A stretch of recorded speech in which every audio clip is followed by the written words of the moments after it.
नमस्ते, मेरा नाम सिद्धांत है और आप दी ललन टॉप देख रहे हैं। कथित पेगासस जासूसी कांड का मामला गुरुवार 5 अगस्त को सुप्रीम कोर्ट में सुना गया। मामले की स्वतंत्र जांच की मांग करने वाली 9 याचिकाओं पर सुप्रीम कोर्ट ने एक साथ सुनवाई की। इस दौरान चीफ जस्टिस एनवी रमन्ना की बेंच ने कहा कि अगर मीडिया रिपोर्ट्स सही हैं तो ये आरोप काफ़ी गंभीर है। अदालत ने ये सवाल भी उठाए कि अभी तक इस मामले में आपराधिक केस दर्ज कराने की कोशिश क्यों नहीं हुई। सुनवाई करने वाली बेंच में चीफ जस्टिस रमन्ना के अलावा जस्टिस सूर्यकांत भी शामिल हैं। सुनवाई के दौरान वरिष्ठ पत्रकार एन राम की ओर से कपिल सिब्बल ने मांग रखी कि केंद्र सरकार को पेगासस पर जवाब देना चाहिए। वजह यह है कि पेगासस बनाने वाली कंपनी ने खुद कहा है कि वो अपने स्पाईवेयर को सिर्फ सरकारों को ही उपलब्ध कराती है। इस पर जस्टिस रमन्ना ने कहा कि अगर ऐसा है तो कोई राज्य सरकार भी इसके पीछे हो सकती है। सिब्बल ने आगे कहा कि संसद में असदुद्दीन ओवैसी के सवाल पर केंद्र सरकार के मंत्री मान चुके हैं कि भारत में 121 लोगों को निशाने पर लिया गया था। आगे की सच्चाई तभी पता चलेगी जब कोर्ट सरकार से जानकारी ले। चीफ जस्टिस ने सवाल उठाया कि पेगासस का मामला तो 2019 में भी सामने आया था। 2 साल बाद ये मामला क्यों उठाया जा रहा है। इस पर सिब्बल ने कहा कि कनाडा की सिटीजन लैब ने जासूसी से संबंधित नए खुलासे किए हैं, इसलिए मामला अभी चर्चा में है। वरिष्ठ वकील सीयू सिंह ने कहा कि जुलाई में ही लिस्ट सामने आई है कि किनकी जासूसी हुई। जस्टिस रमन्ना ने पूछा कि अगर आपको पक्का पता है कि आपके फ़ोन की जासूसी हुई तो आपने कानूनन एफआईआर दर्ज क्यों नहीं करवाई। इसके आगे सुनवाई के दौरान जस्टिस रमन्ना ने कहा कि अगर मीडिया रिपोर्ट्स सही हैं तो आरोप बहुत ही गंभीर हैं।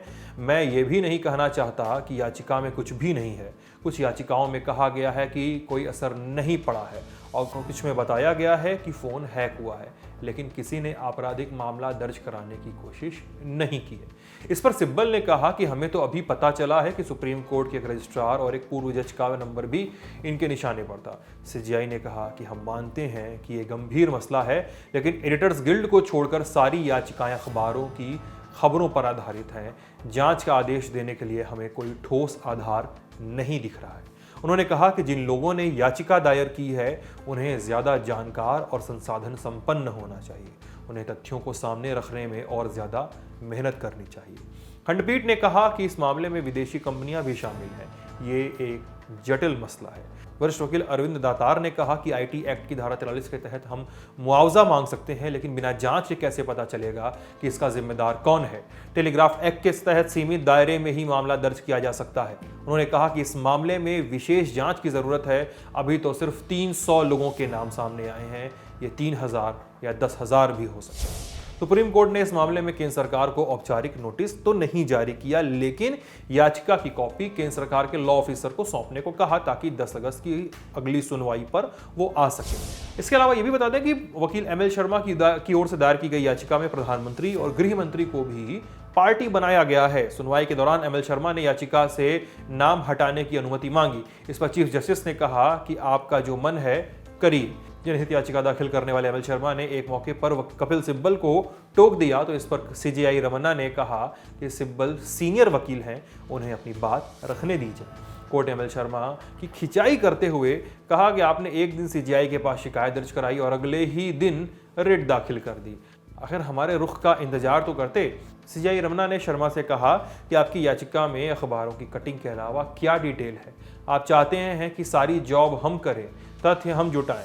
ये जनहित याचिका दाखिल करने का कोई तरीका नहीं हुआ। अब आपको छोटे में संक्षेप में बता देते हैं कि हुआ क्या था। 18 जुलाई को दुनिया भर के 17 अखबारों खबरी वेबसाइटों पर खबर छपी, इस पर भारत समेत दुनिया भर में बवाल मचा था।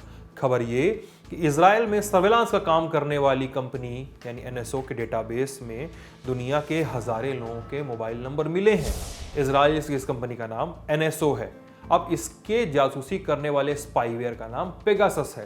पेगासस का तथाकथित डेटाबेस लीक हुआ और यह सबसे पहले फ्रांस की non profit media company forbidden stories और मानवाधिकार संस्था एमनेस्टी इंटरनेशनल को मिला। इन दोनों ने यह डेटा दुनिया के 17 मीडिया हाउसेस के साथ शेयर किया। इसमें द गार्डियन, वॉशिंगटन पोस्ट जैसे प्रतिष्ठित अखबार शामिल हैं। भारत में द वायर को यह डेटा मिला। इस डेटा की इन्वेस्टिगेशन को नाम दिया गया पेगासस प्रोजेक्ट। अब धीरे धीरे उन लोगों के नाम सामने आ रहे हैं जिनके कथित तौर पर इस लीक्ड डेटाबेस में शामिल हैं। जिन भारतीयों का नंबर इस पेगासस के संभावित शिकारों की लिस्ट में बताया जाता है, उनमें 40 पत्रकारों के अलावा राहुल गांधी, प्रशांत किशोर जैसे नाम भी शामिल हैं। सुरक्षा एजेंसियों के अधिकारियों, बड़े बिजनेसमैन और मोदी सरकार के 2 मंत्रियों के नाम तक इसमें शामिल हैं, सामने आ चुके हैं। अब हालांकि खुलासा करने वाली कंपनी का कहना है कि लिस्ट में नाम होने का मतलब ये नहीं है कि सभी की फोन की जासूसी हुई। पेगासस के हंगामे के कारण संसद के मानसून सत्र को ठीक से चलाया नहीं जा पा रहा है। विपक्षी हंगामा कर रहे हैं, जवाबदेही तय कर रहे हैं, जवाब मांग रहे हैं, जांच की मांग कर रहे हैं। रोज की कार्रवाई स्थगित हो रही है। गुरुवार को भी दोनों सदनों में सुचारू रूप से काम नहीं हो सका। इस मामले पर हम बने हुए अपडेट्स आएंगे, हम आपको जरूर बताएंगे। ये खबर, ये पूरी अपडेट हमारे साथी अमित लेकर आए थे। मैं सिद्धांत हूँ, कैमरे के पीछे हैं जेरी। आप लल्लन टॉप देख रहे थे। शुक्रिया।